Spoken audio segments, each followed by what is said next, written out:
Dr. Marchangisi here with your science moment. So imagine I was to say something along the lines of the following, and I'm going to bring this back to civil rights in a minute. I suppose I say, I believe that prejudice, being prejudiced against other races or other ethnicities is wrong, and unless, of course, it's, me socializing with people, and I wouldn't want to hang out with, let's say, Persians, and I wouldn't want my child to date or marry a Persian. But other than that, I'm totally, not prejudiced, and I'm against any kind of discrimination. And of course, I wouldn't hire a Persian either. But in all the respects that matter, I'm totally not prejudiced, and I'm against that kind of thing. Now, the reason this is a kind of ad absurdum, this is a ridiculous view to have. The only reason that it matters to say that one is not racist or has prejudice towards certain ethnicities is when things like that come up. It doesn't say, so I'm totally not racist, but if you never hang out with people of those ethnicities, they're just literally not in your life, then of course, it doesn't really matter whether you say you are or you aren't.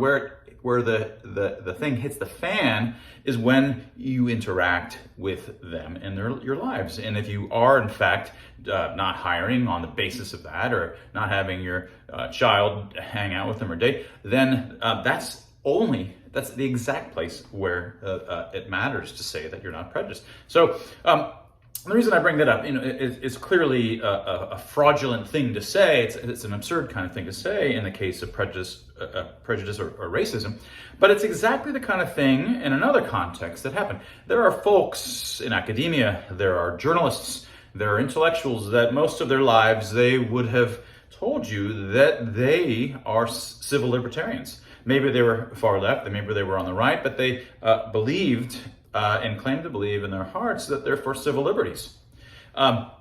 I don't believe that the government should be allowed to just violate your bodily autonomy. Oh no, the government shouldn't be allowed to force you to take a medication or fire you from your job or prevent you from going shopping if you don't take a certain kind of medication. They would have said these things without hesitation in 2019 or prior to that. Oh no, the government shouldn't be allowed to say whether your job is allowed to be kept or not, or whether your business is allowed to be shut down, or what the insides of your business should be like in terms of what people have to wear. All of these kinds of things would have been civil liberties were the kinds of things that intellectually minded folks said, of course I believe in civil liberties, it's important. And then, of course, when an emergency comes along, all of that was thrown out of the window. Oh my God, there's a pandemic. Forget civil liberties. They started ripping them up. Now, this is the exact same thing. The only reason that we need to have civil liberties, the only reason that we have this idea that there has to be a hard break between the powers of the state or the powers of the masses to violate the rights of individuals is not because it's the kind of thing they're going to do necessarily every day. It's the kind of thing that when it happens because they're afraid of something. They are righteously afraid of something, and they're going to suddenly start demanding it on the basis of an emergency. They usually have justification. We have to do this because if we don't, they're out to get us, or something else is out to get us, and they're now harming us. These are exactly the kinds of things that are when we need civil liberties.